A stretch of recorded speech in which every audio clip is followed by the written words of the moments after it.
Hey everyone, and welcome back to my Completionist playthrough of the Baldur's Gate Saga with SCS. And I think it's time to progress the main storyline again. There's a few minor things still left to do in that Katla, but I think we're going to do them a little bit later. Also, one more thing I wanted to talk about in regards to the Staff of the Magi, and its remove property that allows us to become invisible at will. In the previous episode I forgot to mention the existence of a cool item mod called More Style for Mages, which is a mod I would generally recommend. It can provide us with some additional gearing options for mages in a pretty customizable manner. But anyway, much like SCS, it has a component that removes the invisibility power from the staff, but also allows us to replace it with something else instead. And there's a couple of variations of that component to choose from. For example, we can have some magic resistance on it, or it can give us an increase to our spellcasting speed. And there's a couple of cool ideas there that I just wanted to mention. But anyway, back to our party. We're going to have to do some rearrangements when it comes to our gear. Anoman is going to re-equip his Mace of Disruption and also get the Boots of Speed. And one more thing he's going to receive is this Helm of Charm Protection, because Anoman is going to perform some tasks together with Senashira. And speaking of our ladies, we're going to rearrange their amulets. And also do a little switcheroo when it comes to protection items here. Since we're going for a high armor class setup on Kiranai for now, we are going to improve it by giving her the Cloak of Protection +2, and Edwin is going to get the Ring +1. And also, one more thing, I wanted to take out some potions here.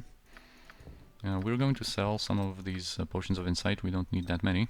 We're going to have a use for the Potion of Defense, and Jahira can get the Potion of Fire Resistance. Also, we're going to do a few minor purchases here from the local vendors. Certainly. I don't think we need much from this guy. Let me just make sure. Yeah, I think we're just going to get some Potions of Genius. I think we have 7, so with these additional 5, we're going to have enough for 2 full scribing sessions. Although I think in Shadows of Amn we're not even going to do 1 full scribing session. We might learn some spells on Senashira and maybe Imoen, but Edwin is probably going to be excluded from that. Also, one more thing I wanted to showcase is this conversation with this beggar. I forgot to show before. So apparently he wants some gold to buy a loaf of bread to feed his starving family. And he's likely an actor, because if you refuse him in a pretty rude way, he actually pickpockets 10 gold from you and goes away. But if we fulfill his request here, he's going to be like, I can taste that loaf now. But anyway, Edwin has a funny interjection here. Must you keep handing out gold coins like they grow on trees? We will be swarmed. And besides, she could always give them to me. But anyway, one more thing we need to do here is visit this. Yeah, he's here. The cut purse. And just buy a couple of these particular spell immunities. Most importantly, the Conjuration one that we're going to have use for in a upcoming encounter, but I think we can also get the Divination and Alteration. Alright, and now we're done here, and we can actually get going with our business. Alright, so these ones are going to go to Kiranai, and Conjuration can stay with Senashira. So first we're going to go to the Government District. Before we really get back on track with our main storyline, there's one loose end that I wanted to finish here. If you remember, in some episodes past, we have exterminated a large amount of Cowled Wizards, but they still have this one representative of theirs here in the Council of Six building, and he still hasn't learned his lesson. As you can see, he still sells these licenses. He still has his same unbearable, unsufferable attitude. So yeah, he's one remnant of the Cowled Wizards that we are going to deal with here. Boom. And what's strange here is that actually the only person that is going to care and step up to his defense is this guy, Jeremiah Jamtoes, the one that actually came to the Council of Six building to explain his situation, because apparently he was taxed way higher than he should have been. And he must be some kind of a secret Cowled Wizard supporter then, because no one else is going to be bothered, only him. And actually what's pretty funny is that, as you can see, all of the other guards and characters here are going to actually help us, because he went hostile, attacked us, and they are actually going to kill him for us. Although we could do it ourselves, we don't get a reputation penalty if we kill this guy, but this is pretty funny. Bylana himself, or herself, finished him off. But yeah, just a little fun thing here that I wanted to do. And now our mission is going to be to try to enlist some aid to our cause. If you remember, Elhan at the Elven encampment suggested that we might want to contact some of the organizations that we've cooperated with before to maybe lend us some aid and to confront Bodhi with some additional forces. But here in the Council of Six, unfortunately, no one, either it's Chief Inspector Braga or Bailana, we don't even have an option to suggest that kind of thing to them, to maybe try to recruit some Amnion forces. But one last thing in this building is this statue of the first king of Amn, who established the country, and I wanted to showcase this because Amn came to be after the breakup of the Shun Empire, and if you remember when we fought the Cloud Wizards before, there was Zalanora, whose body was inhabited by the spirit of Shun the Seventh, one of the emperors of the Shun Empire. So I just wanted to show that kind of little reference. Alright, and now we can actually go and try to recruit some help for our fight against Bodhi. Because of course that's our ultimate goal right now. Confront Bodhi, get that Rin Lanthorn, so that we can uncover Soldan Esselar and pursue Irenicus further. So let's go to the Temple District. And first we can contact an organization here, the Temple of Helm. If you remember, we have done quite a few tasks for them, but primarily the one that involved dealing with the Cult of the Unseeing Eye. And here we actually do have an option to ask for some assistance. Helm shall perform his duty. Well, unfortunately, he is not going to. He says that he knows about Bodhi. Helm knows that she endangers all. We are guardians, servants. I wish we could join you in this struggle, but we have nothing to aid you with. I would suggest you approach the Paladins of the Radiant Heart if you have not already. I have given you my decision. Now you may go. So a big get lost coming from High Watcher Oisig. But he is right. We should contact the Paladins of the Most Noble Order of the Radiant Heart, and they actually are going to be willing to help us. They are going to deliver. Paladins are going to be pretty cool. But anyway, we're going to stay in this area for a little while because there's a character that should show up. Although sometimes they can spawn a little far away and not right away. But there's going to be a squire that should approach us here. And I am going to wait a little bit for him and maybe go looking for him here. He's called Squire Cathras. And sometimes he can be a little problematic to find, but I do want to showcase this conversation. It's very easy to miss. This one and the other one in the Shadow Thief headquarters. And yeah, in situations like those, you can just go directly to the Prelate Wesselin here, and you know, speak to him about the Paladins aiding us against Bodhi, and you might not even know that such a conversation with that squire is available. And it seems like this is one of these problematic times. Where did you spawn, Cathras? He should be approaching us pretty much right away as we enter the place here. Sometimes he shows up after we have already spoken to Prelate Wesselin, which he would suggest. So let's just go and do that. Yeah, so Prelate Wesselin also heard of this vampire. Her name is Bodhi. But did you not destroy her and her guild at the beckoning of the Shadow Thieves? So of course we have, but she escaped and now returned with regained strength. Then she and her brood must be stopped without question. Very well, Senashira. The Order shall fight alongside you against this evil. When you go to the graveyard to face this creature, I shall send a group led by Sir William Rayrack to fight by your side.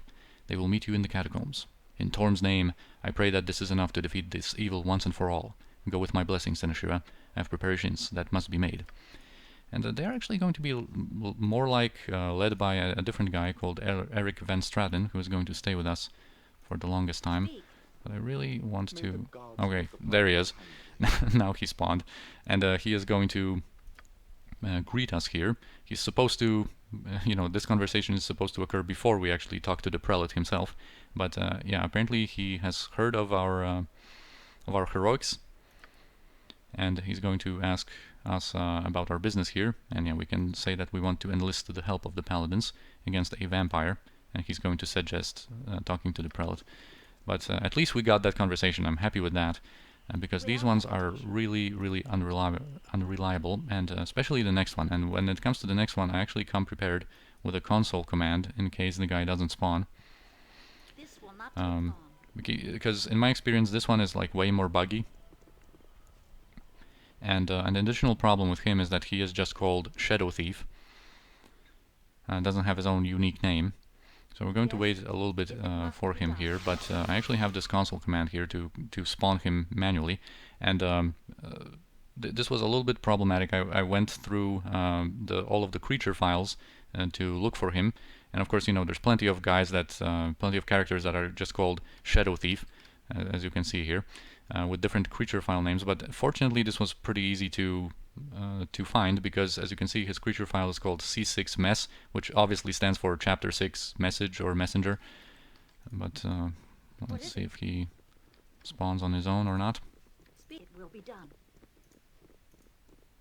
Yes. Actually, I wanted to go upstairs anyway to showcase that renal blood scalp, or renal, is going to have something that kind of references that conversation.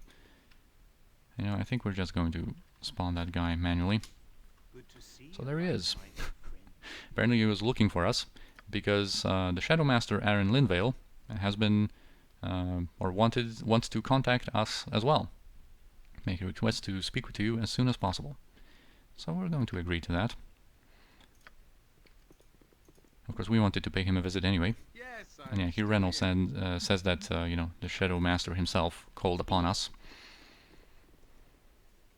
And also, since we're here, we're finally going to sell that stolen sling here.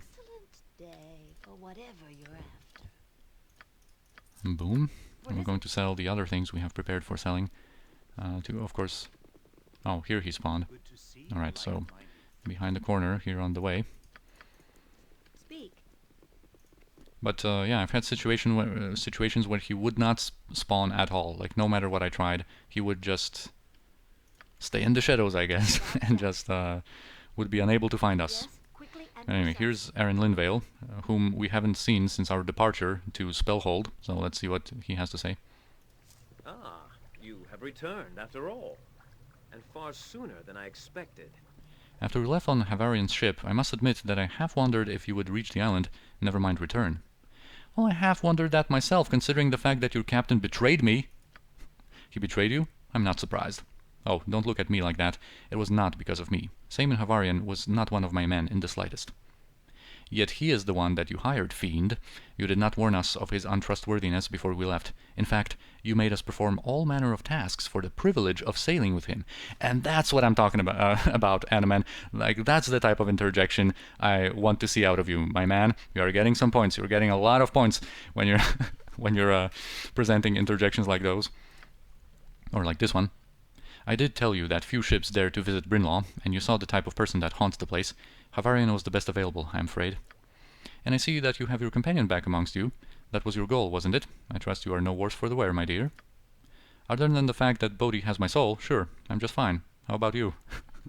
And it's such a shame that Imoen doesn't have more interjections in Shadows of Amn, because when she does, they are pretty good usually. Anyway.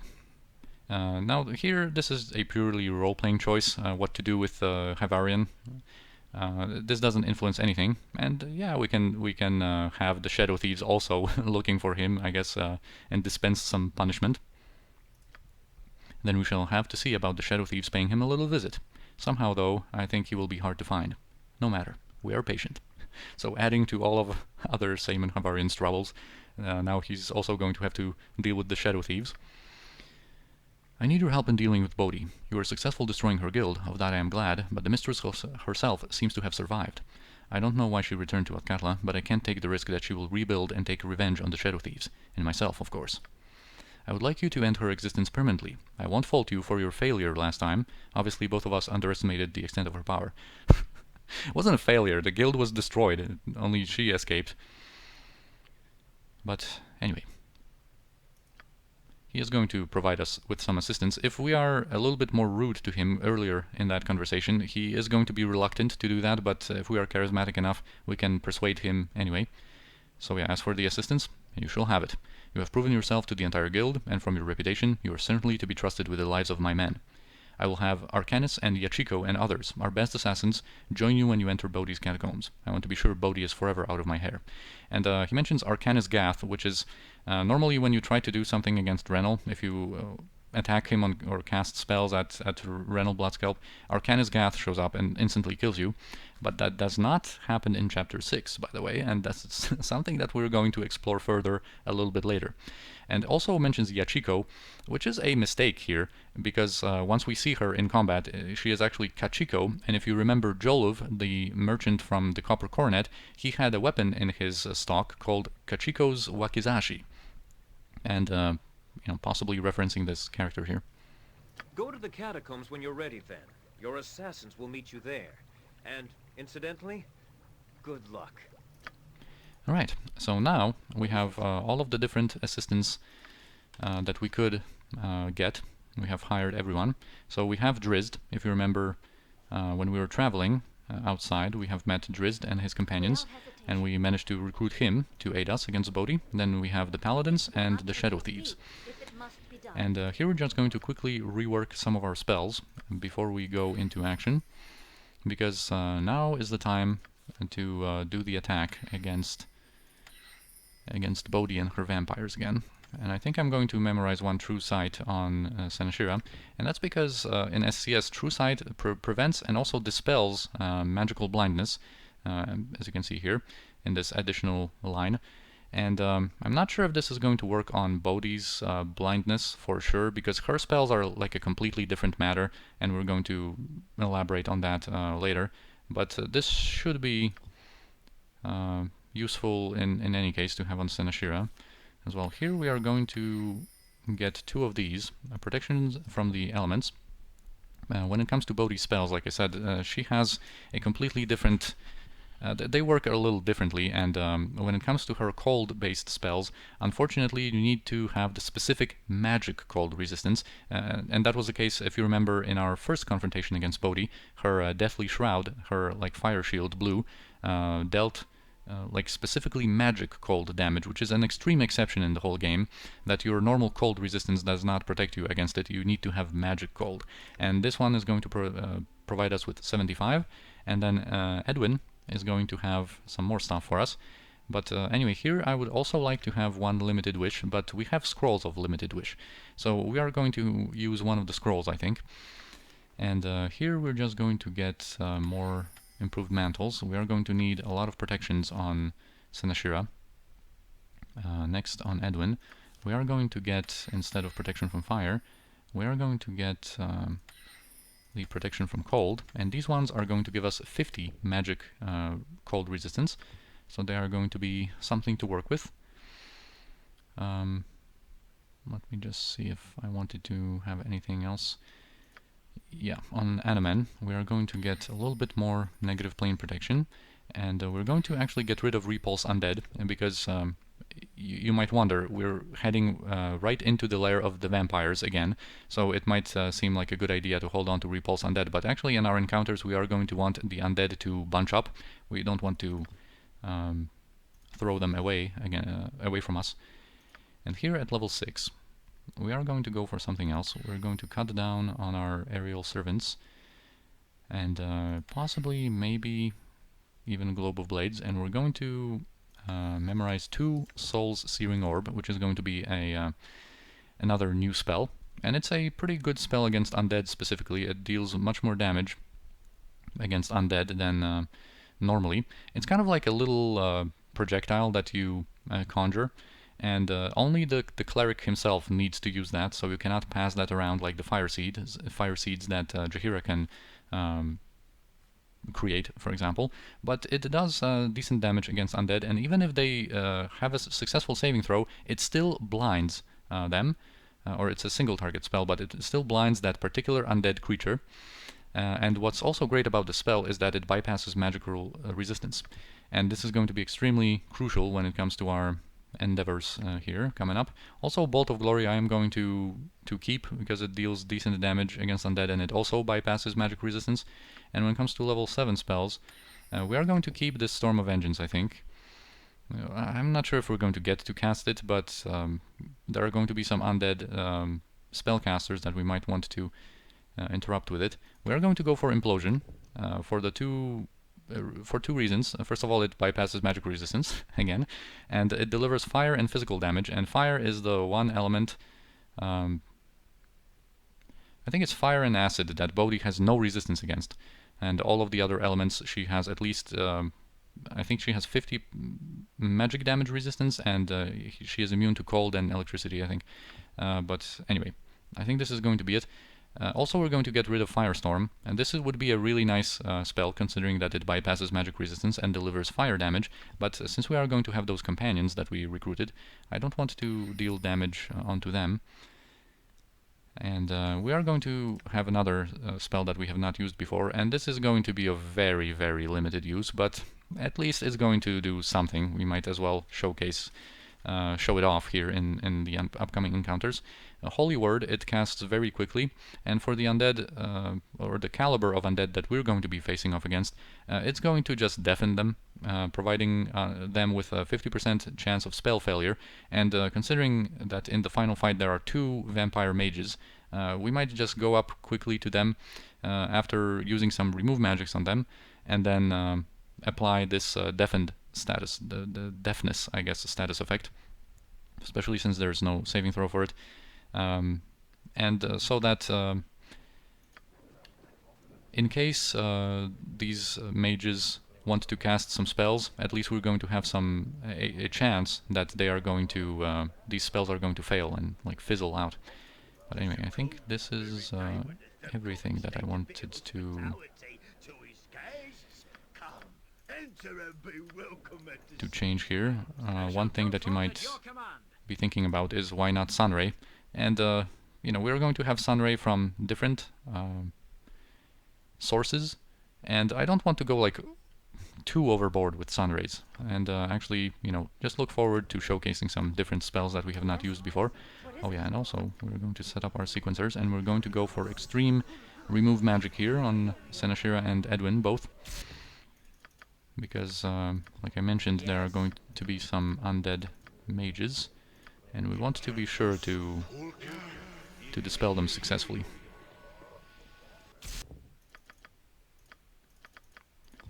Alright, and finally we can go. What's also nice is that it should be early in the morning, 8 AM, and when we travel to the graveyard district to confront, or to be on our way, I guess, to confront the lair of the vampires, the time is going to automatically progress to the next night time. So this is going to fast forward some time, which we actually want, because of course we still have that last quest in our fighter stronghold that we still need like 5 more days or something before it appears. Anyway, here I'm going to cast this AoE invisibility from our familiar. And I'm going to get the familiar back, and that's because it applies a very long-lasting invisibility, and that's exactly what we're going to need, considering that passage of time that's going to occur. Alright, another interruption that I will have to cut out, but anyway, we're about to travel to the graveyard district, and I think I'll have to repeat what I said about the passage of time that's involved in this journey. Basically, when we go to the graveyard district, it's going to be nighttime, and we're going to have a fight on our hands right away. And we can't really pre-buff our characters with stuff like chaotic commands, for example, because once we arrive at the place, the time will have advanced by so many hours that all of our buffs are going to expire immediately.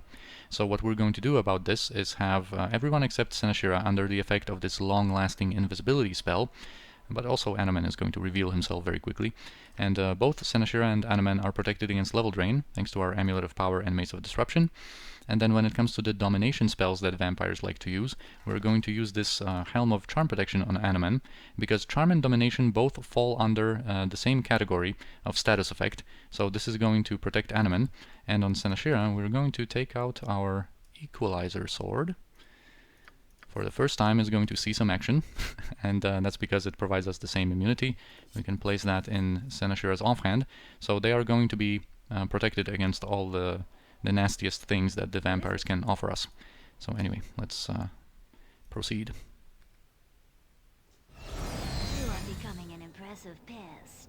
One that I am finding difficult to ignore.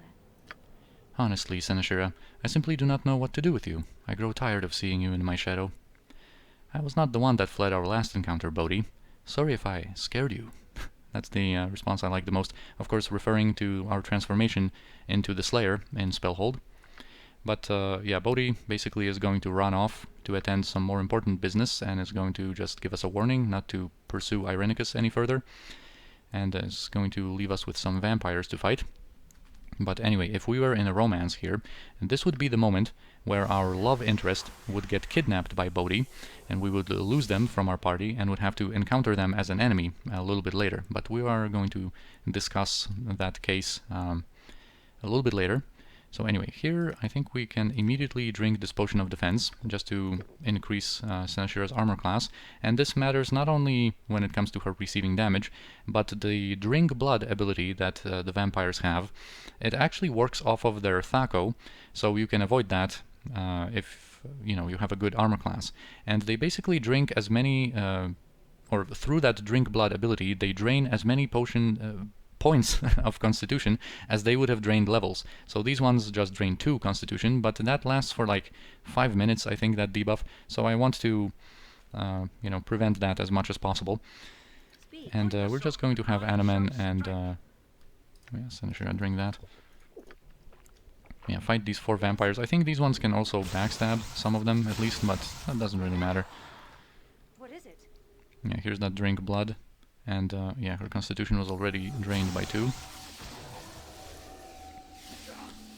Yeah, Animan is doing pretty well with that Mace of Disruption. Here we are not concerned about, the instant kills, because those are just regular vampires. I am going to allow us to, of course, use the Mace of Disruption here.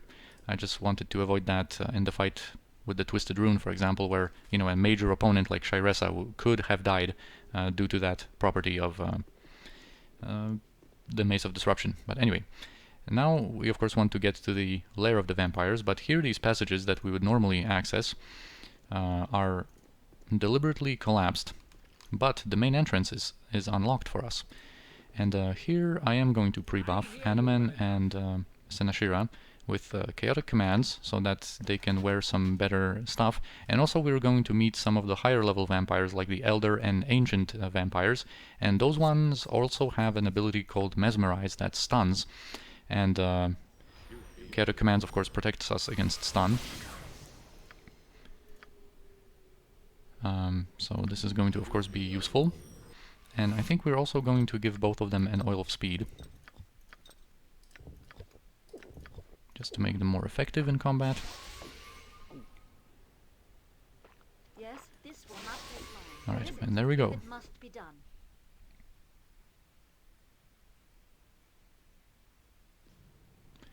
Alright, so here immediately we are going to get the assistance of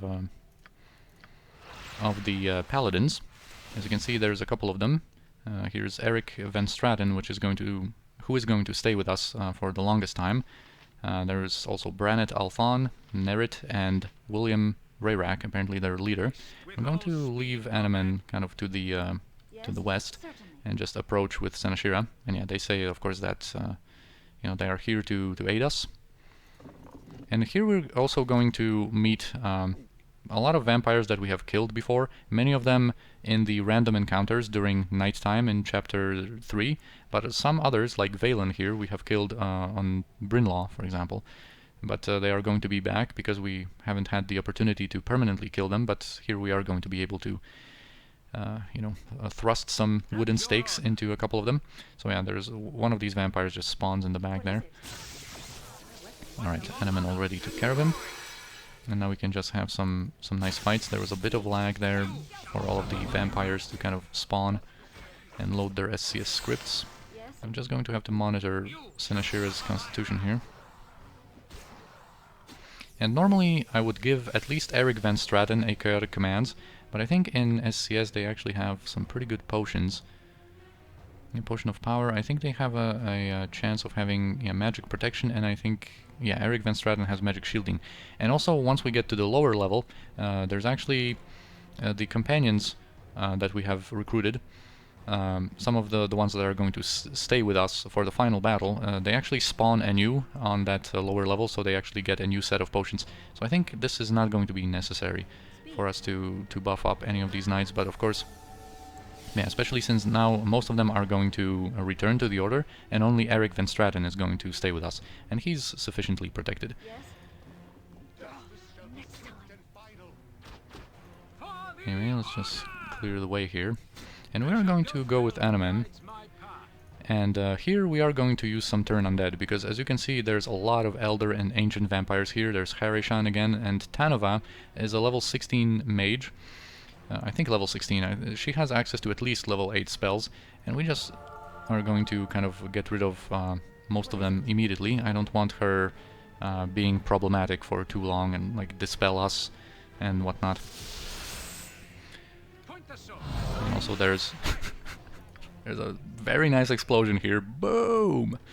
But yeah, of course they have different abilities as well, like that Cloud of Bats, which is basically summon insects, the level 3 spell, which on Animan it doesn't really matter, and I think he didn't resist, but it doesn't really matter. And here there's Arcanis and his thieves. They had a line here, and of course the Shadow Thieves are here to support us as well. And I'm not sure if we're going to be able to see all of them before this fight is over. Yeah, there's Yanasha, and some of them are in stealth. So here's Gophus, and I think Kachiko usually is in stealth. And we're going to get rid of Tanova with Turn Undead as well. Here, just so she is not problematic. Yeah, taste my Steel Fiend.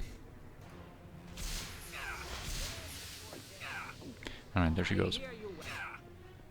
And yeah, now the rogues can go, and they're going to return. So I think we didn't even see Kachiko anywhere here.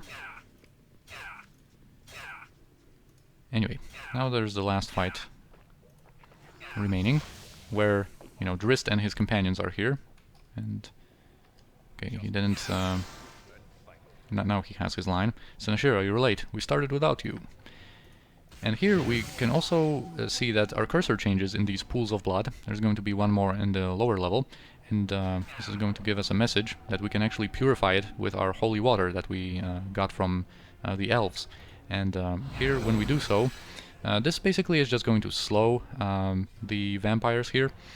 It's more significant when it comes to our encounter with Bodhi downstairs, but anyway, there's also Salia, there was Del somewhere, one of the vampires there. Actually, let's keep Arcanis away from the fight here and just finish it with Senashira. Let's just periodically check up our constitution here. They actually have a couple of different lines, the different companions of Drizzt. I hope you like the Animan's hit sound. And yeah, now we have the message that since we have killed all of the major, like, named vampires here in the area, the door towards the lower level has opened.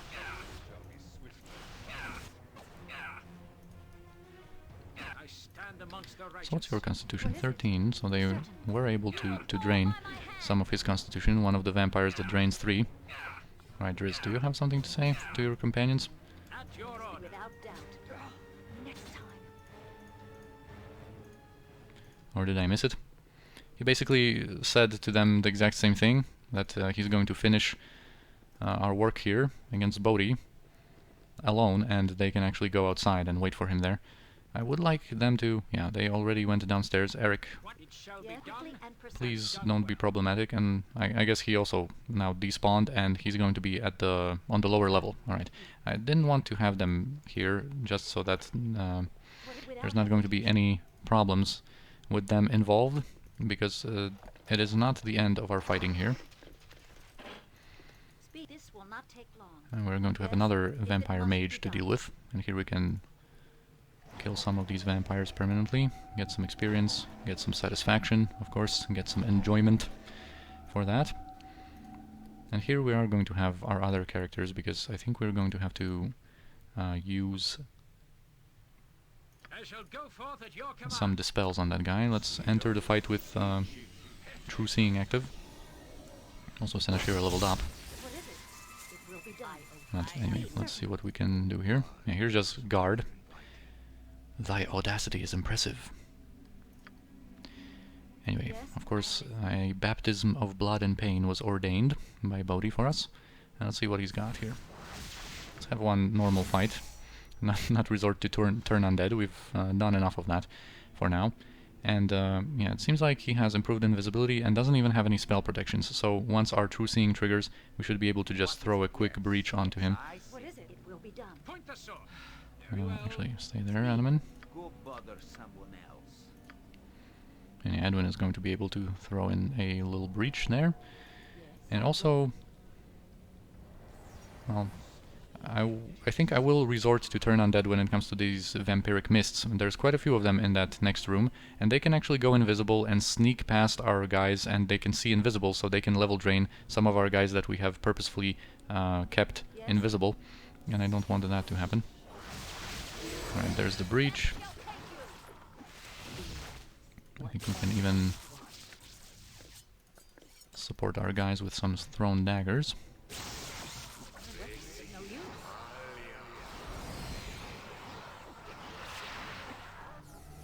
And is that teleport sphere? That's actually a sphere of chaos, so we don't want to stay in there.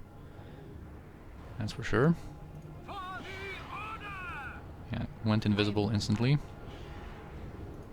But apparently is satisfied with trying to attack Animan.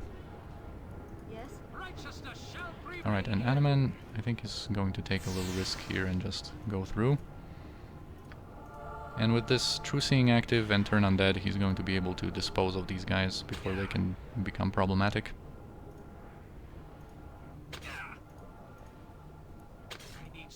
Okay. I don't want to do too many steps here with him because of those spike traps. And yeah, here, this pool of blood, this time, is lootable. And we can get a very good pair of gloves. Okay, we have found a use for our potions of healing, it seems. But anyway. Actually, let's just stay with him outside. We think... Okay, that's still too far away. What is it? Without doubt. Alright. Quickly and precisely. And now we're going to be ready. Actually, we are still not ready. And there's one more thing that I wanted to showcase here. Because this time, when we visit this underground crypt area, there are actually some different encounters here. Because the area kind of gets loaded anew, I guess. And when it comes to what is it? The spider lair and the southern crypts, they are going to be the same. They are still the same areas, but these ones here actually have their traps renewed, and there's going to be a unique encounter that I didn't know about for a long time because I never thought to explore here again once we are, you know, back to fight, to destroy this lair of vampires the second time. So yeah, there's a skeleton warrior here, apparently not liking the fact that we have invaded his territory. And there are some pretty basic opponents. What is it? Will be done. Speak. Certainly. Yes, I am listening. Actually, you know what, Animan, I'll give these boots to Kiranai for now, so that we can do it quickly. And you can already deal with the spiders that spawn again. Very well. Speak. Certainly.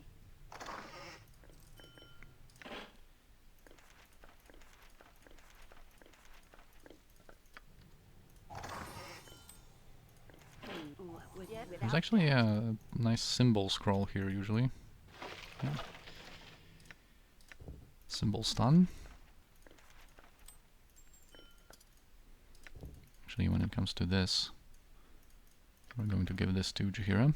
What is quickly and precisely? I thought as much. Speak without hesitation. Yes, as you would have it. Yes, this will not take long. Have you shall suffer my wrath. What is it? Right, just a little bit. Yes. There's also one more trap to disarm, and we're going to be done with the whole area. And And yeah, I think we're going to descend onto the second level to deal with Bodhi in the next episode, because there's going to be a lot to talk about before and after the encounter. But yeah, we have basically destroyed her guild again, and on the level below she is going to have her last stand against us. So for now, I thank you for watching. I hope you enjoyed this one, and I'll see you in the next episode.